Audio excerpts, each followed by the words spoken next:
The elk are coming. The elk are coming. Let me start over. More elk are coming to Wisconsin, and they're coming from Kentucky. To answer those questions, thanks to Kevin Wallenfang, big game ecologist with the Wisconsin Department of Natural Resources. Kevin, welcome back to Wisconsin Eye. My pleasure. Well, I'm intrigued because we have elk now, don't we? We do. Where? Up north? Clam Lake area of north central Wisconsin, we do. Okay, why do we need more elk? Well, you might want to ask that question of the people that are so hard behind this thing. Back in 1995, elk were put in Wisconsin, and this was all grassroots effort. You may recall back in the early 1990s, there was a push by some legislators to see about putting either elk, moose, or caribou in the state, and they did this big feasibility study and determined that elk were most likely to have success, primarily because of disease and parasite issues that affect the other two. And things started from the top down, and quite frankly, back then the department didn't want to do this. We had growing deer problems in the state, and the department really looked at it as we don't need another big deer out on the landscape. And then things changed. There was a shift, and it came from the ground up. It was grassroots effort. There were some local folks out there, local people in the Clam Lake area, university system, and other people got behind it, and things started to grow. And all of a sudden, our Governor Thompson, we worked a deal out with the state of Michigan, and we had 25 elk in the state. Since then, the interest in elk has continued to grow, and Jackson County is now the focus of the most recent effort here. There will be some of the elk that we will be bringing in will go to Clam Lake as well. But Black River Falls area, grassroots, they've been praying for this and pushing for it for over 15 years now, and it starts with grassroots. It's good for economies. When you look at other states, you look at any of the eastern states that have elk, Pennsylvania, Kentucky, Michigan, that brings in millions of dollars to their local economies of people coming to view those animals. No, actually just viewing. Tourism? Hunting is certainly part of it, but tourism is a big part of it. When September rolls around, the elk are bugling, they're very vocal, they're very visible. People come from hundreds of miles, thousands of miles to view those animals. And even in the Clam Lake area, a few years ago, the Cable Chamber of Commerce tried to do a little bit of analysis, and even they thought that our small little herd of elk in northern Wisconsin was probably bringing in over $200,000 a year to those local little hamlets up there. I mean, Clam Lake is, you can throw a rock across Clam Lake. There's a gas station and a few bars and not a whole lot else. And when you're bringing that extra income into those little communities like that, it helps. But elk are what? How many times bigger than the white-tailed deer? On average, an elk, the cows are going to be somewhere in the neighborhood of 400 pounds. A big bull maybe 600 pounds. So 3 to 5 times bigger than a deer. But a tourism draw, because it's not like they're standing around in a pen. But the wonderful thing about elk is that you hear them. You hear them bugling. Okay. And if you've ever heard of elk bugle in the wilderness, people go to Yellowstone Park and Glacier Park and whatever every year just to see the elk bugling and rutting and all their activity, and it's spectacular. If you've ever been close to an elk bugling, the brush shakes around you. It's unbelievable, and it's an experience that if you were able to have that experience, you would say, I get it. Now I get why these animals are here. So we started in the 1990s with 25. And right. What's our herd in the Clam Lake area now? That herd has grown to about 150 to 160. We have seen growth every year, but it's been slow for a variety of reasons. And the only couple of years where we haven't seen herd growth has been bad winters. Last year was one of them. If we have mild winters at the point where we are now, we should have had 35 to 40 calves born last spring, and instead we think we have about 5 or 6. That's all. Yeah, that winter was really tough on them, and it's hard to say whether those calves were aborted by the cow or because the snow was still lingering, they didn't have the feed out there to support that calf. You know, we saw in our deer study that some of those fawns actually starved to death in those years where green up is late because there's just not the nutrition for that doe or that cow to produce the milk to feed that calf or fawn. So we're going to show the maps in a few minutes of the new zone for the elk, but why not take our elk from northern Wisconsin and bring them into Jackson County? Some of them. Well, there's a couple of different things going on. One is with the Chippewa tribes. Our current population falls within the ceded territories of northern Wisconsin, so it falls under those rules where the tribes, dating back to the 1800 treaties, they have hunting and gathering rights. And if we were to take some of those elk out of the Clam Lake area, Jackson County is outside of the ceded territory. Okay. So there would be, we call it take. They would have issues with take, and if we're removing elk, they are anxious to have their opportunity to hunt elk in the state, and they have agreed to not take any elk out unless there's an established hunting season, and this would probably change some of those dynamics a little bit.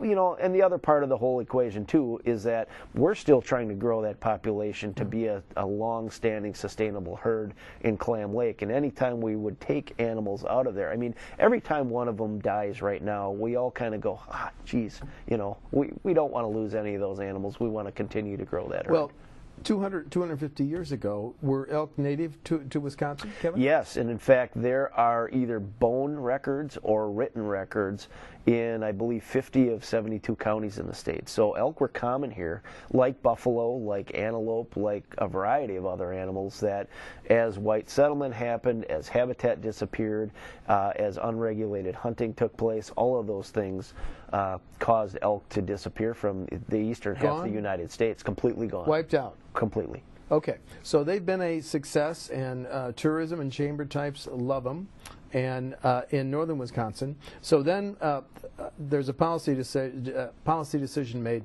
Let's bring some more elk in. So where is DNR looking to bring it in, or actually made a decision? Well, we're actually beyond decision. We have been in Kentucky this winter already, and we currently have elk that were trapped this winter sitting in a holding and quarantine pen in Kentucky waiting for arrival to Wisconsin. How many? Right now there's 28.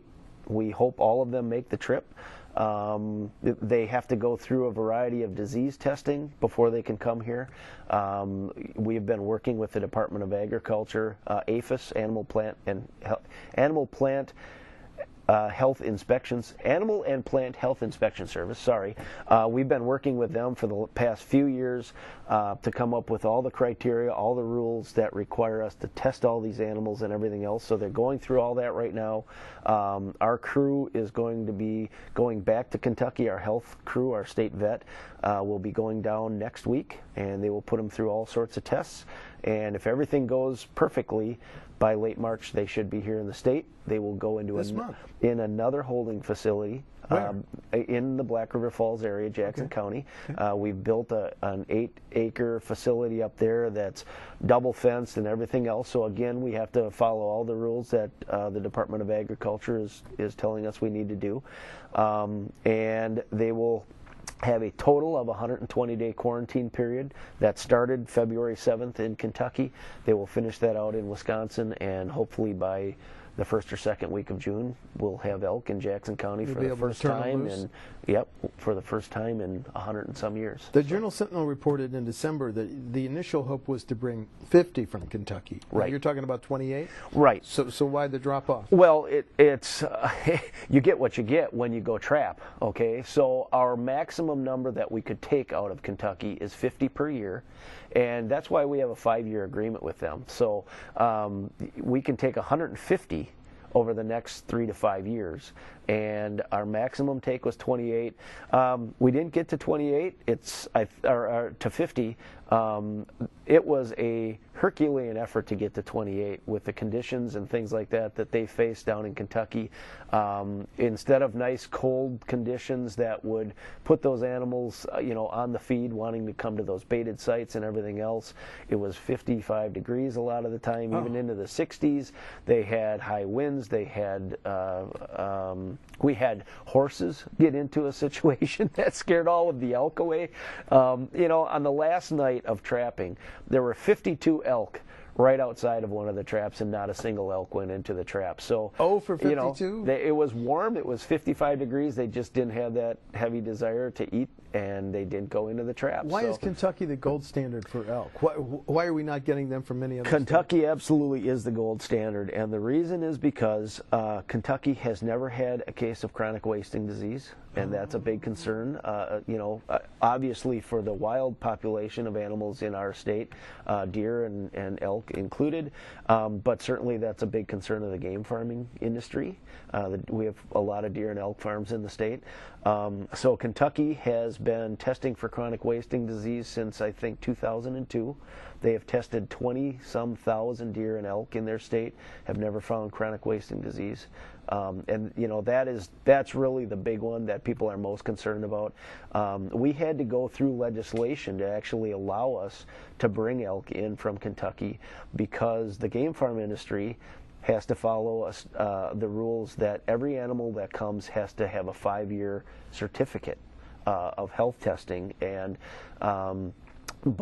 so legislation was passed that would allow us, obviously because these are wild elk, we don't have a 5-year history on each one of those animals. So legislation was passed that would require us to go to a state that doesn't have chronic wasting disease. We will be monitoring each one of the animals brought in with radio telemetry equipment for 5 years. Every one of them that we find that gets killed, whatever the situation might be, will be tested. So we're following that as much as we possibly can with wild elk as well. So we know that the elk we're getting from Kentucky do not have chronic wasting disease. They are. There's always a chance at some point that Kentucky could find the disease, but they haven't. They've been testing for years for it, and because of that, they have it's called a low risk certification from the Department of Agriculture. And that's exactly what we need. So. What about the fear that elk would get chronic wasting disease here in Wisconsin? Well, we are continuously concerned about the spread of chronic wasting disease. There are states in the West that have chronic wasting disease in their elk. It is a long-term possibility, but what we have done to at least try to make sure that we're not bringing elk into a contaminated situation with chronic wasting disease. For the last 2 years, we have tested deer in both the Clam Lake area as well as Jackson County, and there is no chronic wasting disease that has been detected there at this point. So it sounds like a expensive program. How much is it going to cost? Who's paying it? Well, for the most part, let's see. Let's start with who's paying it. It's being paid for with private money. The Rocky Mountain Elk Foundation, the Ho-Chunk Nation in Jackson County. There are some local wildlife conservation groups, Jackson County Wildlife Fund. We've been getting ongoing support through tribal gaming money from the Chippewa Nation for quite a few years now. There's a lot of in-kind things going on. We've got a ton of partners in this. The Forest Service, the Jackson County Forest, the state forests. So a lot of people behind this. There's even a brand new beer coming from the Sand Creek Brewing Company in Jackson County to raise money for this effort. It's called Bugle Ale. There are local. Is it any good? Have you had any? I have. It's quite good. Quite good. And, okay. There's a lot of folks behind this, and the money. There's grant money involved in this. There's private dollars. I just spent my weekend at 2 fundraising events specifically for elk. So lots of folks behind it. If we're importing elk from Kentucky, do we have to give up anything, any of our natural resources? Well, that has evolved over time as well. What we had originally agreed to with them is they want rough grouse in their state, and they have grouse in Kentucky already. They're kind of like us. We have elk, but we want more. They have grouse, but they want more. So this whole thing evolved a little bit. We were going to trap and trade rough grouse. But what they have determined is that more than actually grouse at the moment, they need good grouse habitat. And so we are going to be cooperating with them to help them get better grouse habitat and, you know, better wildlife habitat in their state. It will benefit their elk and their deer and everything else, but with a special emphasis on rough grouse. So we're going to be assisting with that effort through technical assistance and whatnot, and trying to help them make that happen. Are some of the elk coming up from Kentucky, are they going to be giving birth to calves? We sure hope so. This season? Yes. We have, let me think. I believe there's 5 or 6 adult cows among the 28 that are in the pen right now that you would think would be carrying calves. So we'll be testing that. We'll know before those animals arrive here. But yeah, we're hoping to get some bonus animals out of this thing. Well, okay, now let's look at some maps. First of all, let's look at a map of the state of Wisconsin. This is the general area for our current Clam Lake elk herd, correct? Right. So they're 150 to 160. Right. And they've been growing, but not growing as fast as DNR had hoped, correct? Right. We can go into the reasons for that. Sure. A lot of it has to, I mean, there's a lot of things that kill elk. There are habitat issues up in the area, which we think is the biggest one of those. So many of the elk that we have up there right now, they spend their time on very small parcels that are enrolled in the managed forest program because they're logged, they have young forest, they prefer that type of young aspen, young maple habitat. And when those animals were first put in the area, the Chequamegon-Nicolet National Forest was considered the hardest working forest in the country. There was more board feet of lumber coming out of the Chequamegon than any place else, and because of that, we had this great young forest up in that area. Sure. Since then, those forests have matured. The Forest Service, at no fault of their own, have gone through all kinds of lawsuits and whatnot. You know, it's, to simplify it, they start a chainsaw, they have a lawsuit against them, and they have not been able to log that country as much as they had been. So that forest has grown. So as a result of that, the elk cling to the best small pieces of habitat, and when they do that, they're easier for wolves to find, they're easier for bears to find, and so you kind of have this cascading effect of problems. They've been hit by vehicles, they've died of disease. We had 3 or 4 ones fall through the Chippewa River and drown. So they've died from a variety of reasons, but we feel that habitat is the biggest reason for that. We've added to the overall elk range in northern Wisconsin. We're actually moving elk to better habitat to try to help, you know, boost things along. Jackson County, we really think, is going to be really good habitat for elk. More open areas, jack pine, young aspen, it should be great. Are elk good neighbors? You're well aware of the problem caused by deer when they eat corn. Yeah. Do they cause some of the same damage to crops? Yeah, they certainly can. We have seen a little bit of that in the Clam Lake area, but there's not a lot of farming activity up there. Usually when we've seen problems up there, they're the big round bales that a farmer might leave out for the wintertime, so they'll go and eat on those. You know, most of the farmers are picking their corn and whatever in the fall. We've had a couple of situations where cornfields ended up standing in the wintertime and the elk ended up getting in those. So there's been a little bit of that, but they haven't been exposed to a lot of it either. Now, Jackson County, certainly it's a smaller elk range. There is more potential for the animals to get into trouble, if you want to call it that. The cranberry industry, you know, was really the biggest concern. Yes. But you know, the cranberry industry, for the most part, has told us that they're very much behind this. In fact, just a couple of weeks ago, we had a crew out in the state forest in Jackson County, and they were building the pen, and 2 people just were out for a walk, and they asked what was going on, and they knew that there was a potential for elk to be coming in the area. It turns out that they were cranberry growers themselves, and they were thrilled to hear what was going on. So, you know, most of those cranberry operations are already fenced because of deer, to keep deer out of the situation. So for the most part, we're hearing nothing but positive. What about the potential for elk roadkill? Is that a big problem? We have lost some elk in the Clam Lake area, and much of that, though, was because people were feeding elk. And so since, you know, in the last several years, there's been rules passed that if elk start to hit even bird feeders in somebody's backyard, they have to stop. So once that feeding close to the roads ended, the number of elk that got hit by vehicles has gone down considerably. The other good thing, it's good and bad depending on how you look at it. Elk don't travel very far. Our elk are not like western elk that can travel 40, 50, 60 miles from a summer area to a wintering area. Our elk stay put. That's been bad in one way because we're trying to get elk to spread out into more of the better habitat, and they don't go. They stay right where they are. But the good thing about it is that we feel that we can put these elk in Jackson County. You've got an interstate highway that's not, yes, 4, 5, 6 miles from where we're going to drop these elk. We don't think that that's going to be much of an issue because they just don't travel that far. They tend to stay put. And, there are, sooner or later, one is going to get hit by a vehicle in Jackson County someplace. It's inevitable, but we're going to be doing everything that we can to try to reduce that risk.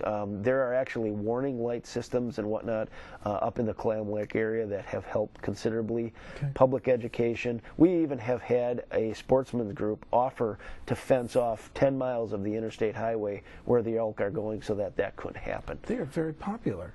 Yeah. Well, okay, now let's talk about the Black River Elk Range. Thanks for giving us another map here. You have a buffer zone and a core range and then the county boundary. Talk about which of these is most important? Are they going to be, they're going to be turned loose where? They're going to be turned loose in what you see there as that core area. But frankly, we just removed the core area from the Black River, the Clam Lake area. Yeah. Because elks move such short distances, okay, we don't even think that core area is really necessary. But we didn't want to go through the rule process of messing with that at this point. But the elk will be released in that what is shown as that core area, fairly close to the center of the bigger outer picture there. But that's what has been identified as suitable habitat for elk. It's going to take quite a few years for this population to grow. Our overall goal is 390 elk in the Jackson County area. But that can change. 390 by when? There's no time limit on okay, it. But what I'm getting at is that can change over time. That'll be much bigger than the Clam Lake. Well, no. Our goal in Clam Lake is actually 1,400. Oh. But what I'm getting at is that as that changes over time, we can change those rules. Those are actually set in rule. You know how rules are, they can always be changed. So if people like them, if they're expanding into new areas and people are happy about that, all of that stuff can change. So this is just part of a management plan. But Jackson County was chosen because of habitat, because of local support. Any other major reasons? Those are really the two keys, and okay, it really starts with that local support. There are other areas in the state that had an opportunity to have elk, and they said we don't want them here. Bayfield County was one of those areas, and now we hear that things have changed, new people in charge, and they would love to see elk in their county. So all that stuff changes over time, but Jackson County has had ongoing, constant support since really more than 15 years now. They've been waiting for this to happen. Okay. And the earliest possible timetable for the release of these 28, knock on wood, that they all survive, elk would be when? June. In June? They will be, if everything goes according to plan, they will be in the state by the end of March, and they will be released in June. What's your advice to the tourists who hear of the elk, to drivers, they see elk? How close can they come? How should people who want to get closer to the elk, how should they behave? Well, we're actually putting a plan together to help people do that. I mean, we've got lots of people in the Clam Lake area that go and look for those elk up every September and October when they're bugling. We put brochures together. We put driving maps together. We have created viewing areas that are planted with something that is appealing to the elk so that people can maybe go there. There's interpretive signs. There is also in Clam Lake right now, there's actually a tiny little visitor center dedicated to elk, and there's an interactive kiosk. They can go get all kinds of information. We anticipate doing the same kind of things in Jackson County. The Jackson County Tourism Chamber of Commerce is just thrilled to death that this is happening. What's the best? Is there a best season or time? September. Absolutely September. Yeah, that's when they're bugling. You can hear them from miles away. You can kind of key in on them. But you know, if you see one and it's in the road, obviously you're going to want to slow down. Elk aren't typically like deer. They don't dart out in front of you usually. They're very methodical, and you know, if you're paying attention, you're going to know that it's happening. We had a bull that got killed last fall up in Clam Lake. The woman, the rumor has it that she was texting while she hit this animal, so never should have happened. It's really discouraging when something like that happens. So if you're paying attention, there's not much reason to hit an elk. What about, now you mentioned baiting early. Is that not legal? Feeding elk is not legal. So if an animal... Why? It's so grand an animal, I want to get it closer to me. Why? Like I mentioned, though, it was a big reason why they were getting hit by cars. Oh, okay. Homes out near the roads had elk crossing the roads to get to their feeding stations, and you know, if you're going to encourage one to walk out in the road, it's got a better chance of getting hit, obviously. So there are rules in place that if a elk starts to hit your feed pile of any kind, you have to stop using it. So DNR's goal is 1,400 elk in the Clam Lake area and 390 in the Jackson County? Correct. Well, do you envision a day when we're going to be hunting elk in the state of Wisconsin? Yeah, you know, so there's a rule in place. Again, you know how we are in the DNR. We like numbers, and when somebody set everything up way back when, it was actually put in a rule that there had to be at least 200 elk in Clam Lake before a hunting season could take place. We've been very, very close to that. And if we would have had a mild winter last year, we probably would have been there this year. Hunting is part of the, you know, it is going to happen. It is part of the long-term plan. It will be important to continuing to fund the elk program down the road. But I would also back up and say that when the folks got it in their mind that they wanted to put elk in Wisconsin, it was not for a hunting season. That was not the primary goal. But it is a part of recreation in Wisconsin, as we all know, so it will happen eventually. So we have 28 elk that are now in quarantine in Kentucky. Right. The earliest they could arrive in Wisconsin and be put in quarantine is when? The end of March. End of March. Yep. Then release in potentially June. Correct. Pretty exciting development. Very exciting. Yep, very much. This is, and you know, we can talk about this like it's, you know, it's exciting and everything else, but the moving pieces that went into making this thing happen, from legislation to rule changes to board policy to all the little moving parts. we joke that this was, we think that this was bigger than the invasion of D-Day with all the moving parts that happened here. So we're all very excited and proud of it, and you know, hopefully so far so good. This has been kind of one of those, I joke, it's no good deed goes unpunished, and we feel that this is a good deed, but it has not been easy. So we're really happy that it's sitting where it is right now. Well, congratulations. We're very close. Kevin Wallenfang of the DNR talking about the elk are indeed coming. More elk from Kentucky. Kevin, thanks very much. My pleasure. Pretty Thanks. exciting. Thanks.